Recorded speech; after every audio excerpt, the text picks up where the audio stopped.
Big Dave's was more than a business to me. It was a savior. It let me know who my true self is. It gave me my passion and my vision, and what I wanted in my own life and what I was scared to do my whole life. I was always scared to let people know the inside of who I am. And this brand has helped me do that. Anybody that's listening, the one thing that you have to do is you have to have self-belief. I got it out the mud. When I tell you, I went through every resource that it could possibly be to grow my brand, but I never stopped. I went through a lot of no's, but I knew one day that those would turn into yeses. And no, everything isn't yes for me now, but everything will be yes for me later. Not winning and not giving up is the win, because the hardest thing to do is to win when nobody is stroking your ego. Nobody is in your corner. Nobody is believing in you. So when you win in that way, that is the biggest win. What's up? This your boy, Derrick Hayes, and I'm on Dreams and Drive. Hey, Dream Drivers, welcome to episode 304 of the Dreams and Drive podcast. I am super excited for you all to hear from today's guest, Derrick Hayes. Derrick is a West Philly native, a restaurateur, philanthropist, and he understands the value of hard work, dedication, and perseverance. His vision for his restaurant, Big Dave's Cheesesteaks, began in 2014 as he was trying to merge his passions for community, food, and business. What started out as a small water ice shop and a 749 square foot Shell gas station in Dunwoody, Georgia, has now since augmented and grown into the nationally known Big Dave's Cheesesteaks, which is a thriving cheesesteak empire with store and mobile locations all across Metro Atlanta. I promise you, when you are done listening to this episode, you are going to feel like you can do it, right? That's one of the things that Derrick talks about, is this idea of self-belief and why it is so necessary for any dream driver, right? Self-belief is going to be that fuel when times are tough. And Derrick's going to talk about that in this episode. He's going to talk about all the things that he had to experience and what keeps him going and what's his fuel for the future. If you enjoy this episode, please make sure that you're sharing it. This was such a great conversation, so I want to see you guys talking about it on social media. Tag us on your Instagram stories. We are Dreams and Drive across the board, Facebook, Twitter, and Instagram. So make sure you're using the hashtag Dreams and Drive as well. And as always, if you want to be part of our larger Dreams and Drive community and get on our email newsletter, The Keys, just sign up at dreamsanddrive.com/join. That's dreamsanddrive.com/join. All right, let's hear from Derrick. Hey, how you doing? I am super excited for us to be here today. I am a fan of your story. I've had Pinky, your fiance, on the show. So I know that if you're around Pinky, you definitely have some inspiration in your blood. So we're about to have a great conversation today. Let's do it. So, I love to start our interviews going back in time. I think it's really important for us to reflect on who we were as children. So I know you grew up in Philadelphia, right? West Philly. Yeah, West Philly, born and raised. Yeah, tell me about young Derrick. What was inspiring you as a child? Like, what were some of the things that you really thought about the world or thought you would be as a young kid? Honestly, I'm going to start off with saying I was thankful and I had a blessing by having my father by my side. Growing up in Philly is rough there. So, I would say my father, watching him, go back and forth to work, and I'm watching a blue collar guy, showing me what it's like to take care of family. And then, our hobbies of, fishing and, drag racing and me playing basketball. I always had, his support. So I would say my father. I love that you mentioned that because, I have a young son and he's 18 months. But now as your father now, right? Like, do you understand how important that was for you growing up? No, it's very important, because if I didn't have that leader showing me, how I'm supposed to, act when I'm an adult and be a leader to my children, sometimes that could be a hard thing. It's a lot of people out here, that may live in single family homes, that kind of get a blessing by being able to carry their life forward and take care of their family without that example. But they had to have, a few strong people in their life to see right from wrong and, how to take care of family and, how to be there for your kids. So for me, I'm watching my father, that's my best friend. Every day we together. I'm seeing, how he, treats his family, how he treats his friends, how he carries himself out there in the real world. So that was a big blessing to me. And that's why, I am who I am today, because I had that forefront in front of me all those years. And, being though he's not, he's not here anymore, it gives me more, fire in my belly to be able to carry our legacy in a different way. I love that. Did you have any big dreams as a young Derrick? What did you think you were going to be? Oh man, I had some. I always been a dreamer, but my dream was going to the NBA. My whole life, I played basketball. Literally, I would play in the rain, sleet, snow, whatever. At one point in my life, because I gave it, all my dedication to that sport. But God got a different calling, for everything that's set up for you later on in life. Basketball taught me, structure and not to give up, and that's why I was able to build this brand, because I fought for something so long and it didn't happen for me, but that didn't make me, do a U-turn and, go back to, feeling like I was like useless or I didn't fulfill my dreams. It gave me now opportunity to say, okay, this one thing taught you something, but the next thing you jump in, you're going to know how to be a leader in it because you never gave up on your last dream. And right now, my biggest dream that happened for me is Big Dave Cheesesteaks, because everything and every obstacle I ever been in, this business taught me and gave me the power and the leverage I wanted right now for myself and for my family. And I'm so thankful. So tell me about that, right? Like, how did you even, I know it started, it wasn't Big Dave's Cheesesteak at first, right? First you were selling, first actually you went to Atlanta because you had to actually move from Philly, right? Philly and Atlanta, it's not next door. You had to take a drive, right? Or a flight, however you got there. How did you end up in Atlanta? And then what made you say, I'm about to enter into entrepreneurship?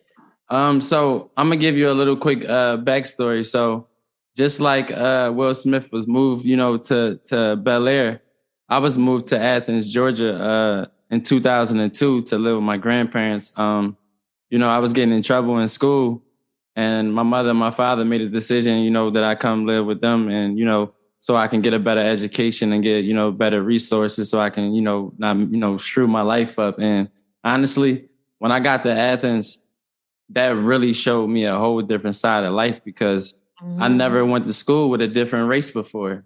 It was things that was taught in school that I never learned before. So I was feeling cheated. And honestly, when you feel cheated, sometimes it can kind of either empower you or it can discourage you because you don't know how to attack it. So I started getting the extra help, the things I needed to do in school. And I was able to, gear up and, catch up with the education level they was at. And then I started, playing sports, but Athens gave me the forefront and a foundation to really know that I want to be somebody, because when I came back home to Philly, I'm like, this is my city. This is where I'm born and raised. And I thank God where I'm from, because Philly made me everything who I am, because we were born hustlers. But when you step out of that, you take that hustle and you put it in a different environment, and you see that a lot of things that you can conquer and establish if you just keep on going and don't let things trick you out your spot.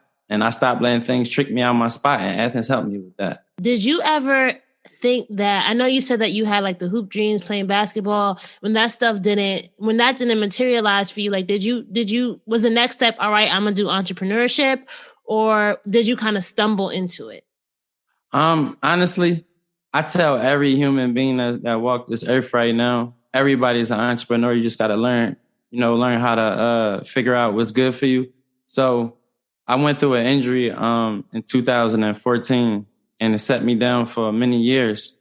So when I came back to Atlanta, and the reason I moved back here because my father passed away, and I just wanted to, fresh start at life. So me being an entrepreneur was geared into me, because I promised my father things that I was going to change. And one of those things was standing on my 10 toes and changing my generational curses. So I had to really take the things that I learned in Philly and the things I learned in life, and I had to turn that into entrepreneurship. And that started with hustle. So when I jumped into, to Dave's Philly Water Ice at the time, before it was Big Dave's, I didn't know how to pay sales and use tax. I didn't know anything about payroll, tax. I didn't know a lot of things, but I geared myself up, to really be in entrepreneurship, being in my own school, like going on Google, searching, going on YouTube and learning these things so I can be a sharp entrepreneur and gear my skills up, because I feel like my whole life I've been an entrepreneur. I love that. Did you ever, were you ever nervous or scared, especially because it wasn't like you had a blueprint, right? Like, it wasn't like you had people around saying, do this, do this, do that. Like, you were really figuring it all as you went along. Was there ever a time where you said, I don't think this is for me? You're gonna have times in any career that you build in where it's gonna get rough. And the way you be questioning yourself is you stay busy and know what you're looking at in the end of the road. I know in my GPS what I want. You know what I'm saying? So when I get to those points of frustration and the business get hard, or you may have employees that's not really seeing your vision, you have to just pivot. And that's one thing I learned in entrepreneurship. Like, the one thing you can't do is run to the thing called panic. Because once you panic, you lost. You just got to take a breath and say, listen, I know what I'm built for. I know why I'm here. I know I ain't make it this far for nothing. And rebuild yourself and re-gear your mindset to win and to graduate into that level that you're trying to get in. And for me right now, it's funny you said that, because I'm in that moment right now with my career, because Big Dave's has grown so much and it's gotten so big. And out of just my 2 locations in a food truck, it's became national. So now me gearing up to scale is a new graduation level for me, because now I had to build the team that I need to be able to do that. So things get frustrating at times, but I know that I promised my father things. I know I promised myself things. And I know I'm right at the end of the road where I need to be to, break that glass for what I wanted, that I worked hard for 7 years. No, I feel you in that one. And I think the big thing that a lot of times people, like for your story, right? You started Big Dave's in 2016, right? I started in 2014. Okay, well, when you transition into, I'm sorry, it was the water ice, right? And then you transition into cheesesteaks. Why that shift? Like, did you say, all right, this is not working, or did you just think that cheesesteaks were gonna be better? Honestly, so I just got to tell this little story so you can understand why I did it. Mm-hmm. So my grandfather at the time was battling emphysema, and he is the big reason why I even know how to cook today, because I spent my childhood and many days, in the kitchen with him, learning how to make seasonings and cooking. Like, if I ain't go to church and I was, staying at his home, I had to finish Sunday dinner. A lot of things that I have done gear me up to, the cooking skill part. But in the midst of this, I'm building my brand, and then my grandfather get hit with, this disease to get worse on him. And then he's home hospice. So I'm an hour away from, Athens, and I'm in Atlanta. And I got a newborn baby. At the time, my oldest, my baby Dallas, I'm driving back and forth, helping my grandmother, change his diapers, cleaning him up, making sure he's good, because he always been there for me my whole life.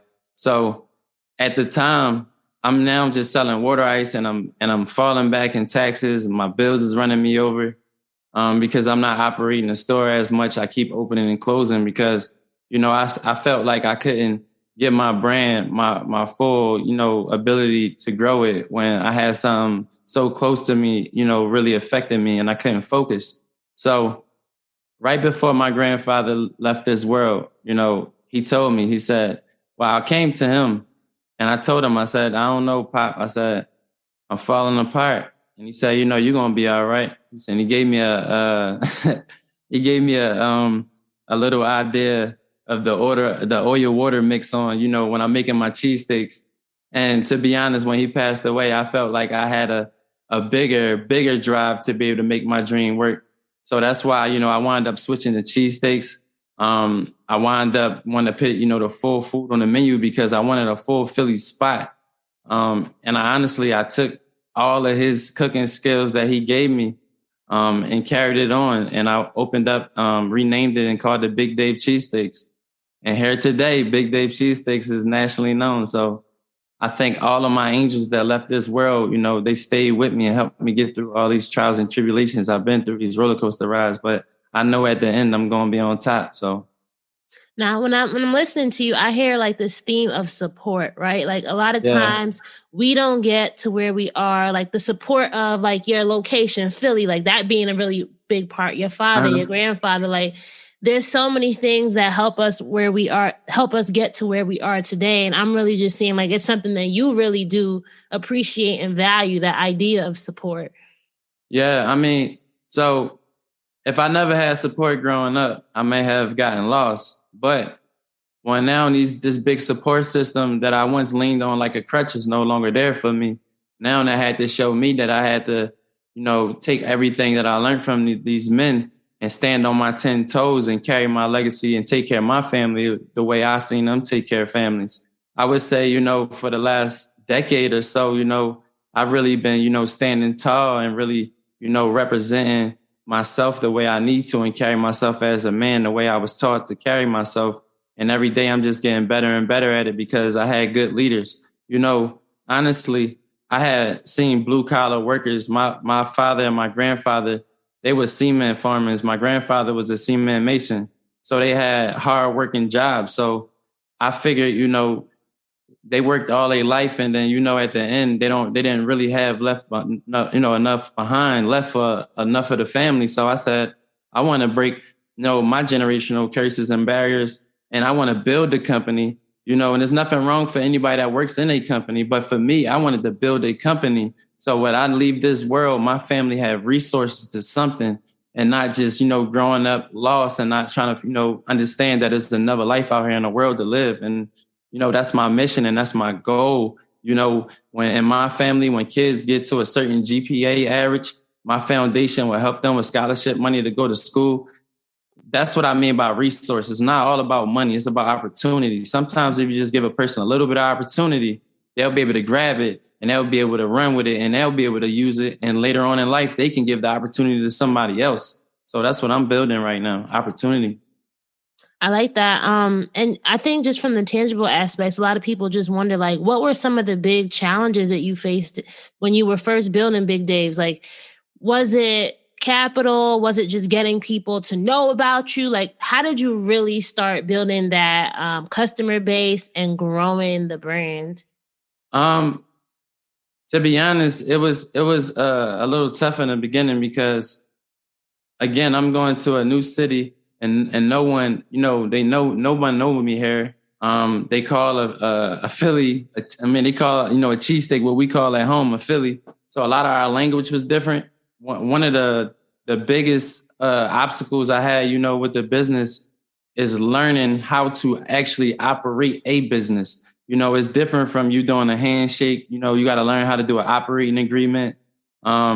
You have to learn how to actually do P&Ls, and that's profit and loss if people don't know what that is.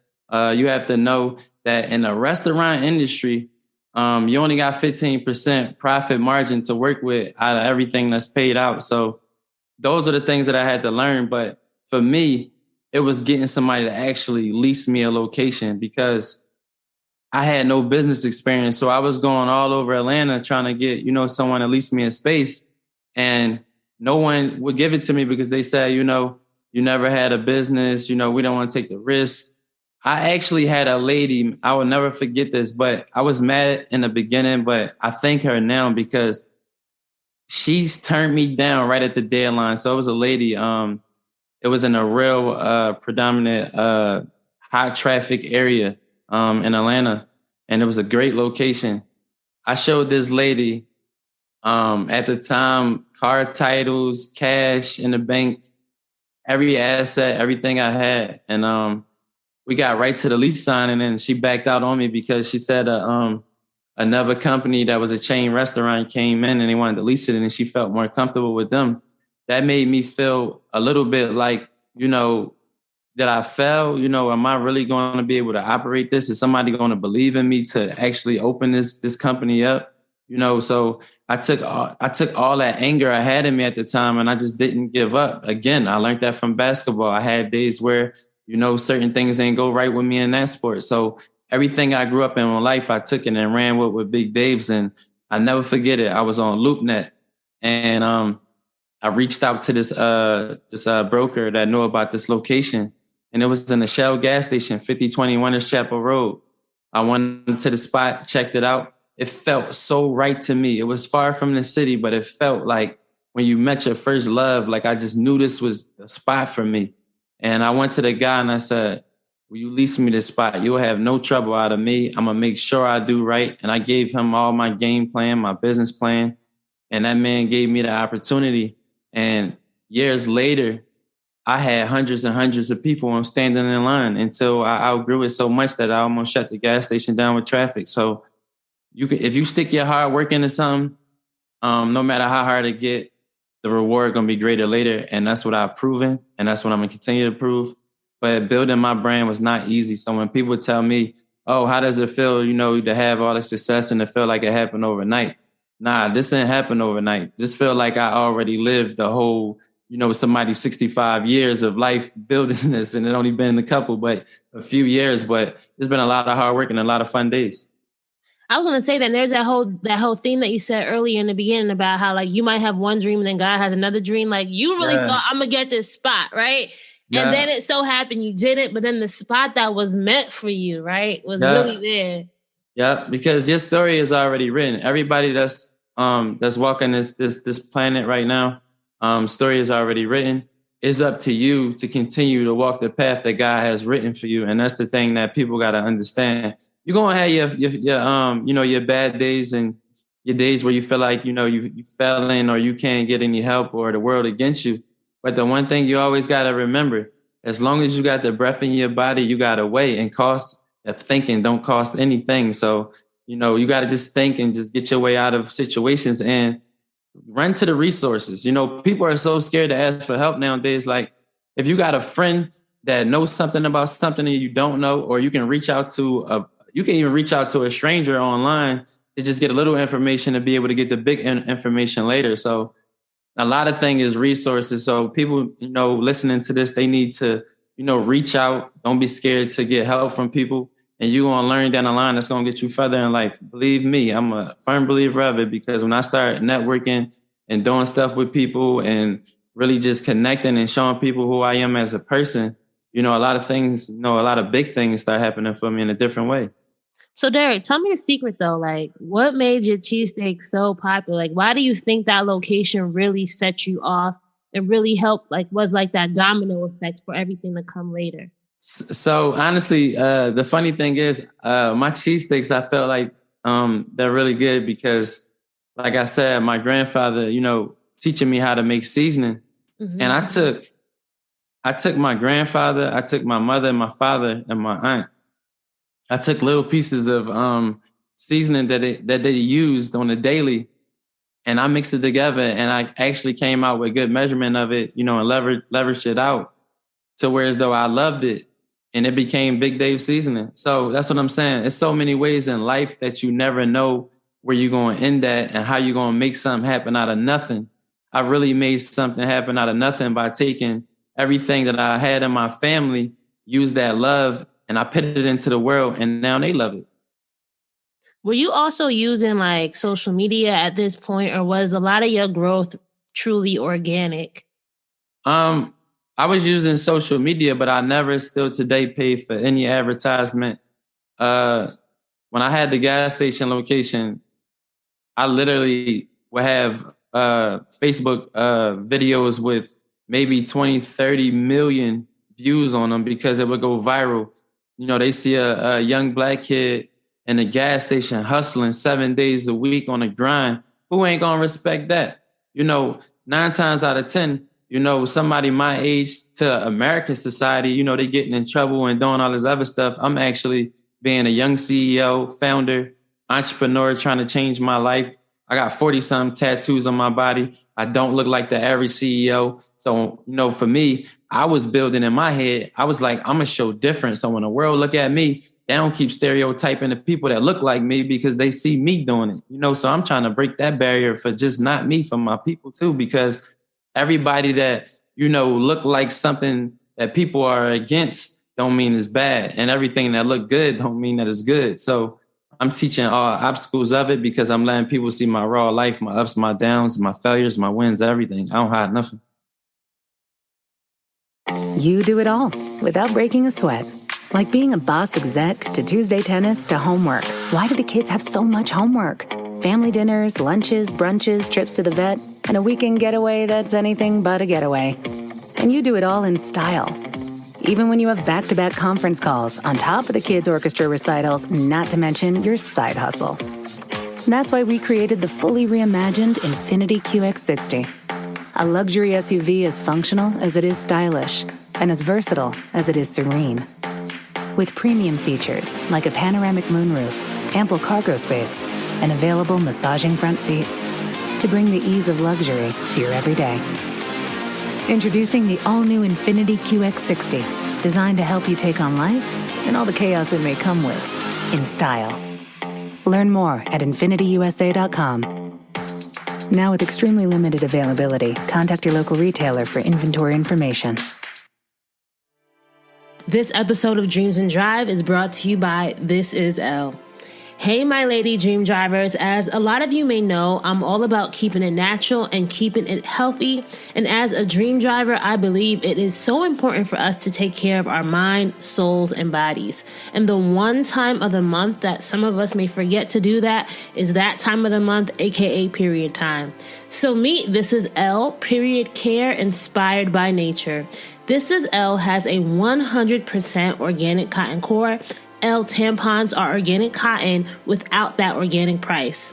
Elle is the #1 cotton brand in feminine care in the U.S., and it's made for everyone. Their tagline is, "We may not all look the same, but we are all created equal. So let's treat every person, every body, every vagina with love." Elle is for loving your body with clean and simple period care, free from synthetic pesticides and dyes. So as we're on this dream driving journey, let's invest in our feminine health, guys. If you're in the market for new feminine products, visit thisiselle.com to learn more. So was there a moment for you, like as you were growing, that you realized like, I could be doing more? Because I know like you doing a lot now, right? Like what was the moment where you're like, we're good at this gas station, but I got to do more now? So in 2018, I was fortunate to go to a world food competition and represent the state of Georgia. In that competition, I realized that this is bigger than me, because if I got selected to go to this competition, then the whole state is looking at me, and it's people that's looking at me that may be waiting for me to help them out in their life because they're stuck. So when I went there to fight for us all. And I wound up ranking top 10 in the world in sandwiches, not just cheesesteaks. And I did it on a barbecue grill, and I had to get a skillet. So it was so many things I did in this competition. And when I got back, I said, you know what? Everything I do in my life for me is always not a given. It's always have to be earned. So when I get in certain situations now, I say to myself, you've been here before, you've been down, you've seen this before, so it's not nothing new. And that's what I'm just trying to show people. You can come from a lower income community and you can gravitate from seeing somebody else that look just like you, everything. And you could take that and you could say, I'm going to do it too. I got people that write me from jail right now. I got people that write in my DMs telling me, hey, you know, I don't want to be in the streets no more. I want to change my life. I see you doing it, bro. You know how that felt for me. So I had to realize that this is bigger than D. Hayes. This is bigger than Big Dave. This is human life that I'm helping create through me and my belief of never giving up. So for me, this brand is saving lives. What would you say to that person who's listening in right now, who is like, hey, Derrick, I hear you, but like, my idea just isn't popping off. It's just not going anywhere. Like what advice would you give to that person who's stuck in the, hey, I got a good idea, but nothing's happening? So let me ask you this. Since I've been talking to you, do you feel like I believe in my company? I do. I was like, listen, I got to go down to Atlanta. I got to go get me a big taste. I don't even eat cheesesteaks, right? So being as though you feel like I believe in my company, that means that you hear the passion and my willpower, what I want for my dream to happen. So anybody that's listening, the one thing that you have to do is you have to have self-belief. No capital, no backing or anybody, rooting for you can do that, but you. So when you get in, if you have a small business and you're starting out, or if you have been doing it for a few years, it's going to be rough. Honestly, we just came out of, I wouldn't say come out of, because, we're still going through it, quietly. Pandemic. Right? Yeah. Mm-hmm. We're still going through this pandemic, but you just got to learn how to pivot. Like, for instance, if you were selling sneakers, and if I had I'm going to just give you an example. If there was somebody out here right now selling sneakers, I had a small business and I feel like I need my sales to go up. Guess what I'm going to do?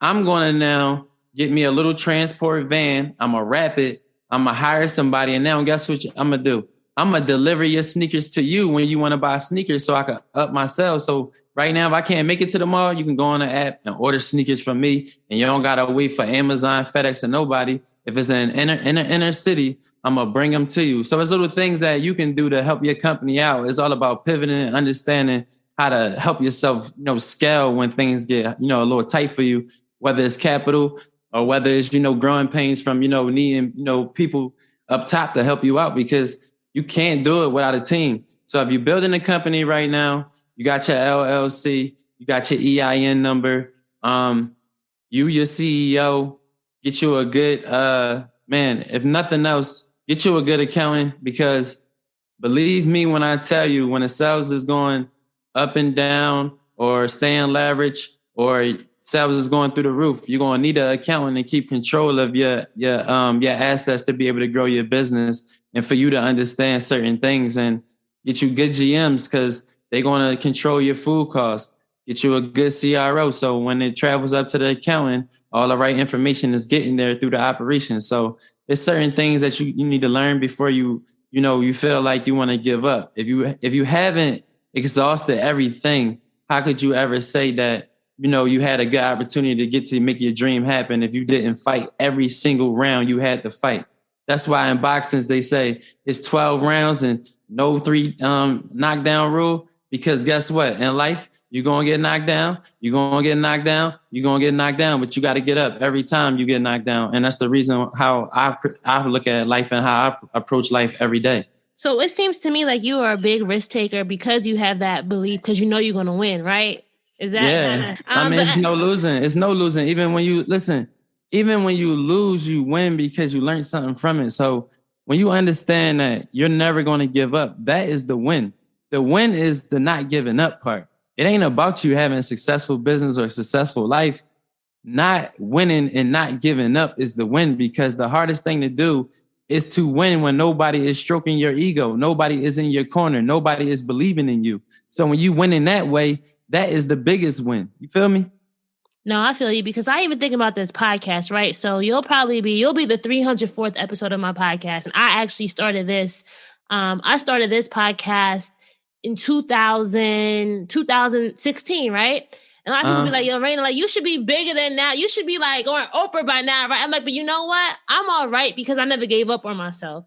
And I think that a lot of people who start these shows and after 2 episodes, 3 episodes, they don't got a lot of followers, they're quit. But I'm 300 episodes in, Derrick, over 1 million downloads. And I think there's that dedication and that passion, and knowing that when you come on my show, you're going to feel like your story has been heard and that you are inspiring someone. And I know that if I keep putting in that work and I keep on thinking of ways to build and upgrade, I will get to that level one day. But I just think even now definitely. Talking to you, I just really just feel encouraged to just keep going hard, Yeah, because listen, I tell people all the time, it's not a track meet, it's a marathon. It's all about how you end.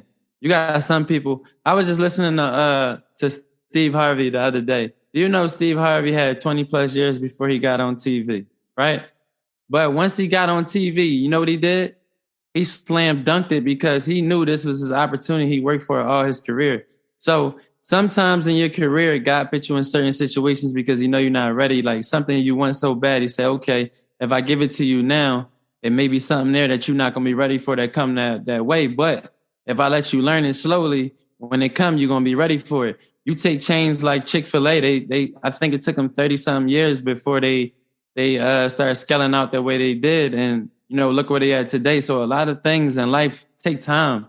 You got to just keep on fighting, never give up on your dream, and believe in yourself. Like I said, it's self-belief. And when things don't happen for you overnight, guess what that's going to do for you? It's going to make you appreciate it more because you work for it. So when you get it, you don't ever want it to go away from you. And that is what the beauty of the whole thing of the hard work is. So that's why I look at my dream and my job. I don't even call it a job. Actually, it's more to me like a stepping stone to my life, because every day I walk in Big Dave's purpose of knowing what I want and knowing what I'm building and knowing that every time I build a new location in these communities, it's going to be about 40 to 50 people that get jobs, So I'm helping. So at the end of the day, I'm using all of my ups and downs, and I'm putting all the ups in the people so that they get the wins from it, because I'm getting the wins by seeing other people be happy from everything that I've been through. Because when you base everything around money, it'll never happen that way.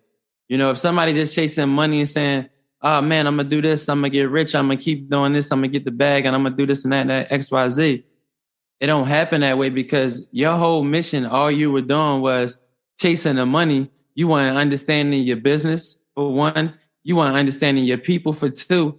And you wasn't staying consumed to your customer because all you cared about was the money.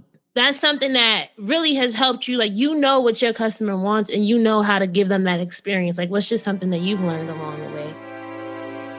This Black History Month, McDonald's is kicking off Future 22, a campaign celebrating 22 Gen Z leaders across the country who are making an impact on their communities right now.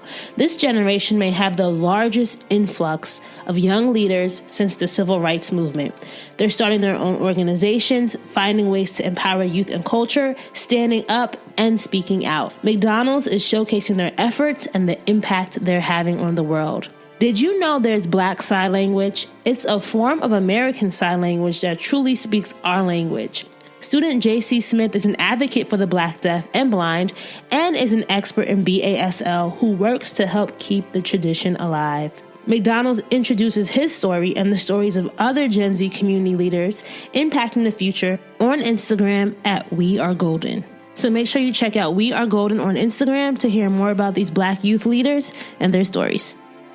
It's like the music business. You know, when they say women buy the most music, women buy the most food from my brand. They support me the most. I think I was able to show women that, you know, it's not only Black men, but it's men out here that's still, you know, chasing a dream, you know, getting it out the mud. You can cook. Yeah. And cook, you know what I'm saying? So yeah. All of that, you know, all of those elements, you know, I think kicked in for me to be able to get that fan base. And then I was able to get the fellas to say, hey, man, you know, cooking is cool. You know, I feel like this, honestly, I feel like I was a big part of making it cool and cooking in the culture. Like right now, you know, it's almost like they treat me like a rap artist or something, but I'm in a restaurant business, you know, but I made it cool to actually go into your own business, put an apron on, work 7 days a week until you build a multi-million-dollar business. I made that cool. And I feel like, you know, I represented that the right way. So now as other people in other states doing the same thing, and I love it. I love seeing what I did be able to wash into other people so they can build their dreams and help their family, you know, generational curses and break patterns for themselves. Yeah, and I think also from your story too, what I'm hearing is like you don't necessarily have to have like the credentials. Like, did you ever go to culinary school? No, right? Listen, like I went to my grandfather's name was P. Hayes. I went to P. Hayes school. But what I'm saying is I think sometimes people they make these like, oh, I don't have the degree or I don't have the credentials on paper, but that doesn't have to stop you. And I just want people who are listening right now, like you may not have the credentials, you may not have went to, you know, college to get a tech degree or whatever, but you could still build that app. You could still figure it out. And that doesn't have to be a limiting factor. No, it doesn't. I mean, so listen, again, if you want to change, the first thing you have to do is change yourself. So if it don't even have to be in a restaurant space, you could pick any business. It could be real estate, anything. When you want to learn something, just take time out your day and educate yourself. And then if you don't understand what they're giving you through, you know, the internet, then reach out to someone who is on the internet who may have that career and is doing good. They may give you a little bit of their time. You know, I would never forget, I spent $2,200 for a one-way last-minute ticket to New York City to meet somebody that I really wanted to meet, to just get 20 minutes of their time to just drop a few gems on me when I was building my brand. And it's going to be things like that, the reason why I get to where I want to go, because I understand investing in myself, how can I lose? So investing in yourself, how can you lose? Because when you're investing in you, your investment going to get so big, you're going to pour into others. So you got to just understand that. You know, you're around a lot of people in the industry, like, and I feel like you're in a mixture of industries, right? You have the intersection of hip hop, music, food, right?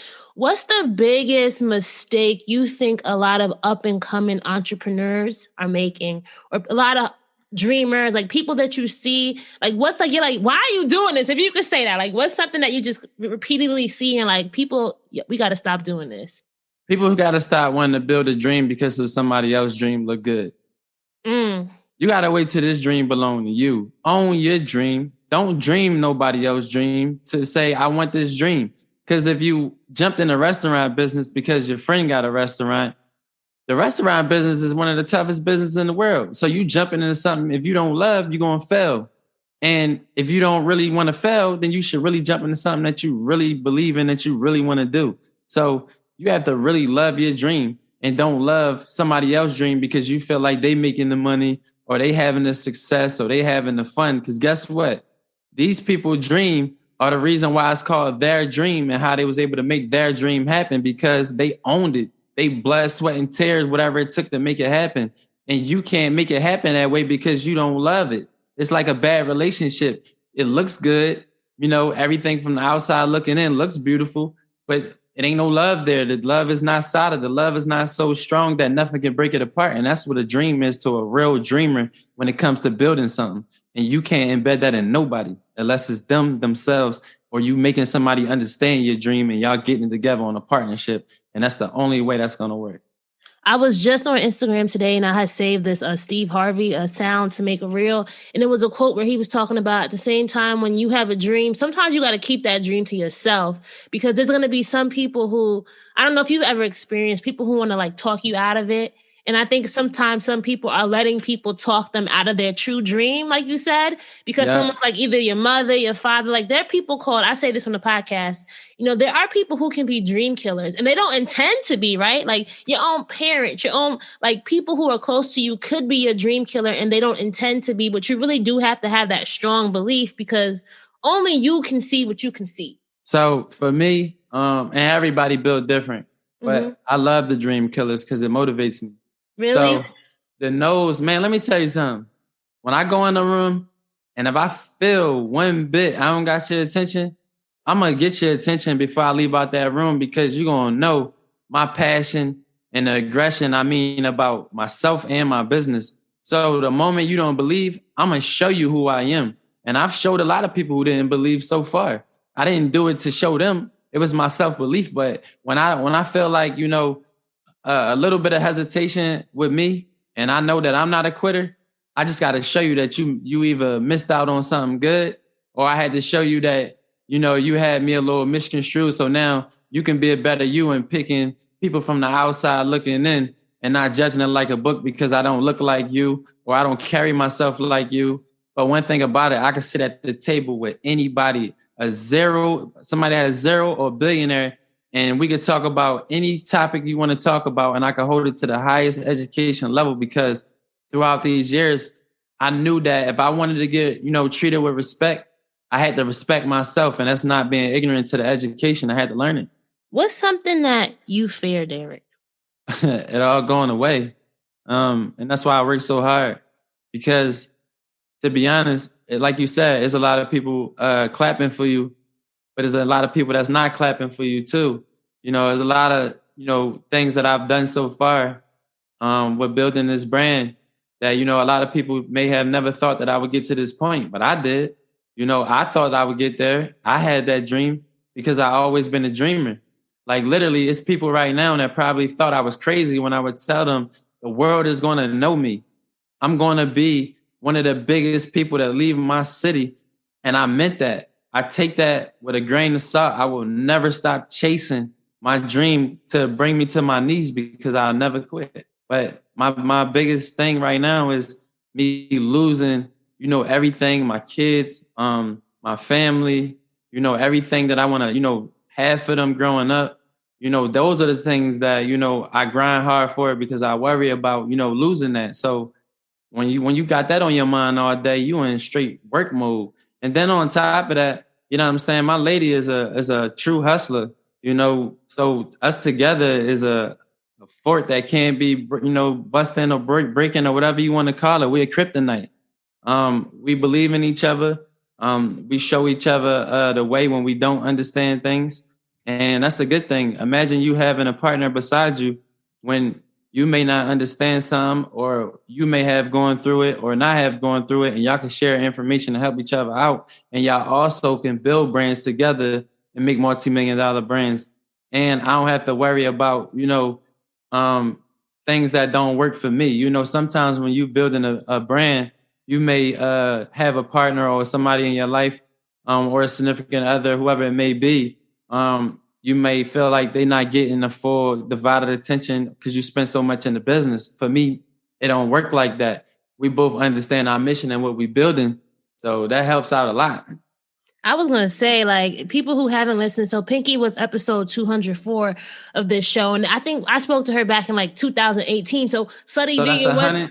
So that's 100 episodes? Yeah, like, oh my check gosh. this out. So that's how you know. So that's how you crazy. know. That's how you know you're getting it 100. She did it on 204. I did it on 304. You getting 100. Well, I just made that connection, right? And the thing that both of y'all said, and something, because I feel like I used to say this to myself as a kid as well, is the idea of like, you've always had this feeling that you were supposed to be great. Like, I don't know, maybe you didn't say that per se, like, but I'm getting that feeling of like, inside, like, I have something special and I have to do something with it. And that's like this feeling that has really fueled all that you've done, right? Yeah, because growing up, I mean, when you come in from, I mean, whatever city anybody's from, county, whatever state, but when you come in from these places, you grow up certain ways. So we call Philly the jungle. So when I'm growing up, I'm accustomed to everything that's going on and happening in that environment. But at the same time, I'm also saying to myself, I want more for myself. I know one day I'm going to be somebody. I got to do it. I'm going to do it. I tell myself this daily as a kid. I'm talking about driving myself crazy and couldn't really understand what would I do. I never forget this. I remember when I got my first $1,000 as a kid, and I said to myself, I wonder how I feel to get $100,000. So when you growing up, all these things that you can look at, from to the highest celebrity, to the highest politician, all that information that you've seen growing up through these people, you now see that it can happen for you if you just stick to it and be a dreamer. And I just kept dreaming and dream. And honestly, when basketball didn't happen for me, it was a hard thing I had to, pill I had to swallow. But in 2005, I'm going to share a story with you. My aunt, she was battling cancer. And I went to church with her, and a pastor told me that I was going to be a pastor. And I said, I ain't going to be no pastor. I'm going to be an MBA. And wow. Later on down life, I had to realize that I'm a pastor because it don't mean that you got to stand on a pulpit. I'm spreading a message every day, whether it's to the people, my employees, to my family. I'm motivating people on a daily. So that man was right. So you got to really, listen to people sometimes and walk in your passion and your purpose and understand just because it wasn't your dream and how it happened, you're going to get put in another dream that helped that old dream still live through. Because guess what?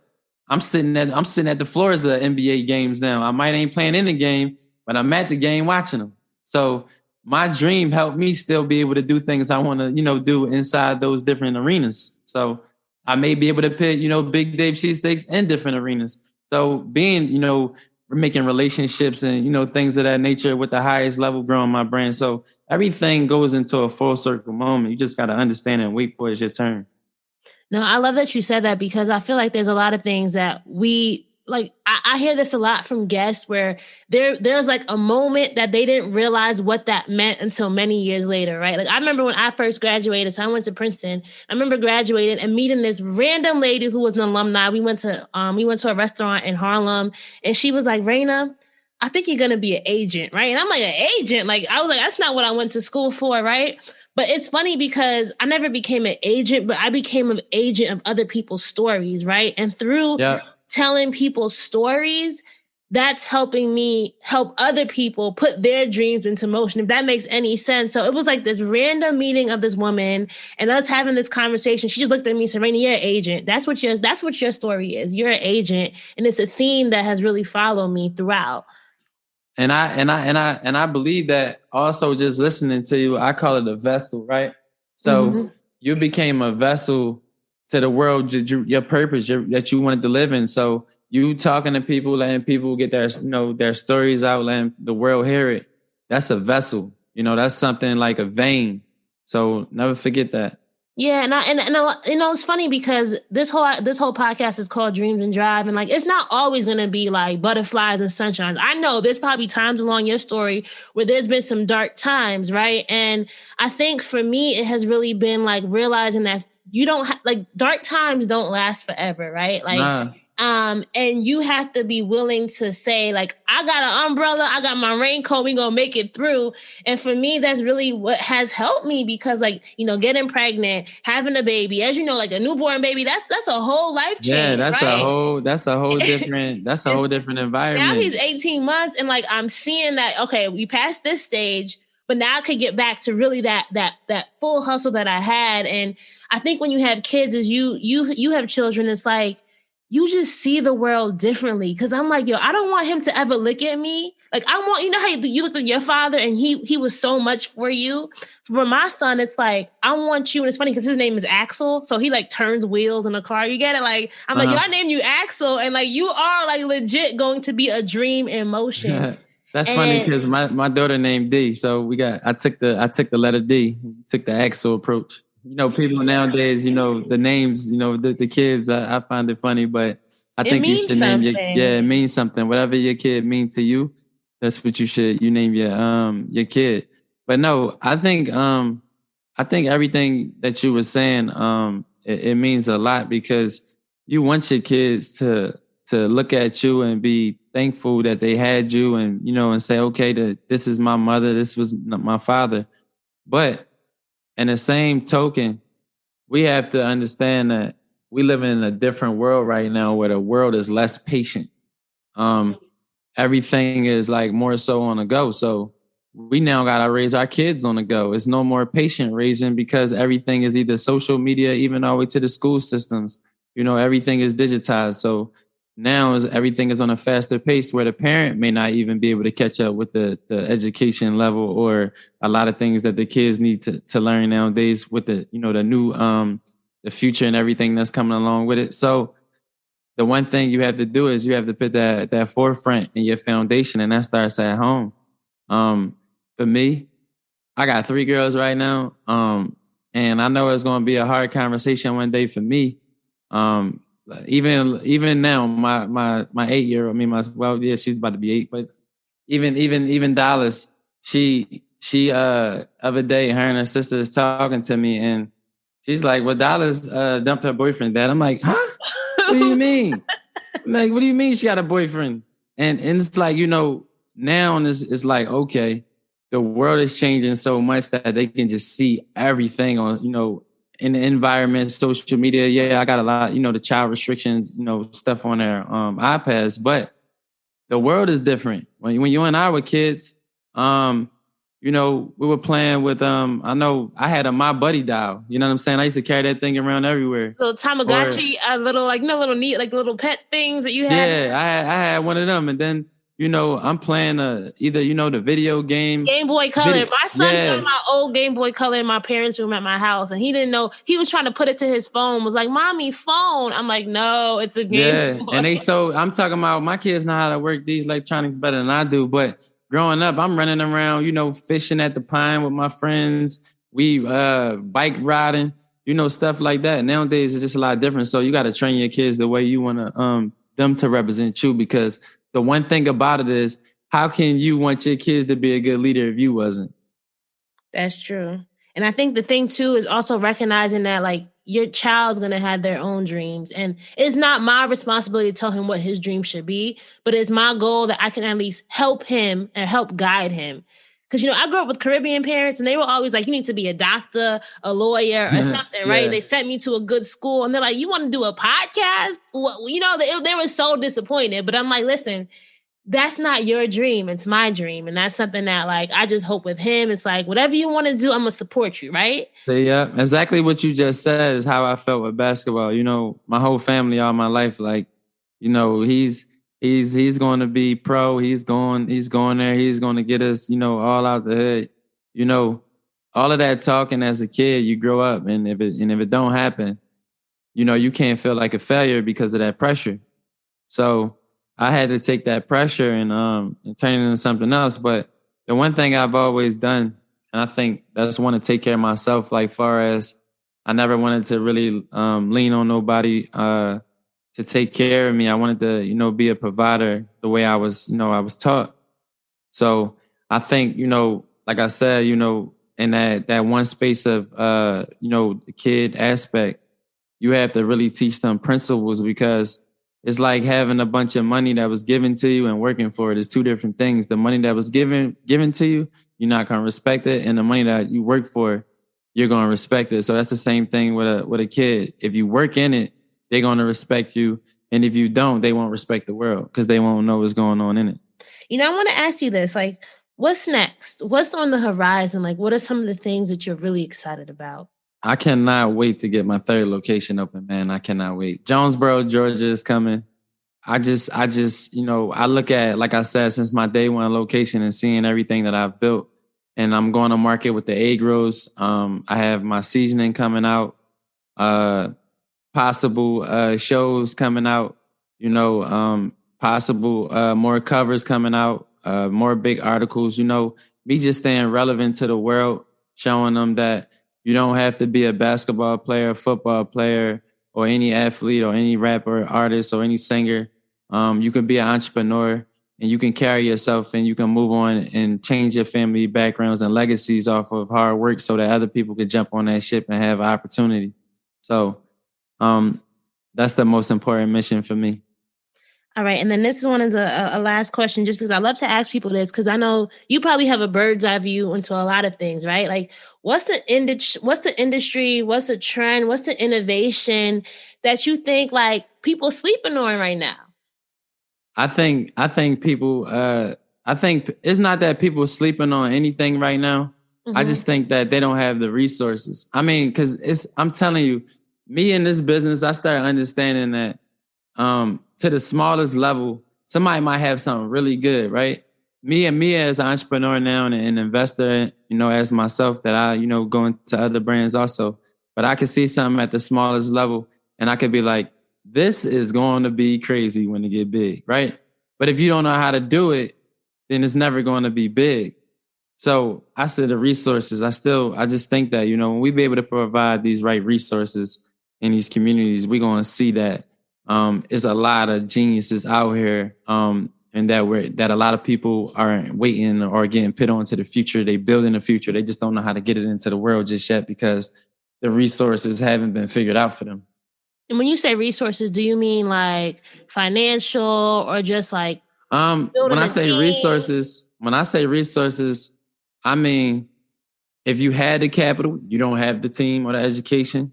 Or if you don't got the capital, you may have the team and don't have the resources to pay them. It's different things. So it depends on your personal life and what you building. But the resources starts around information.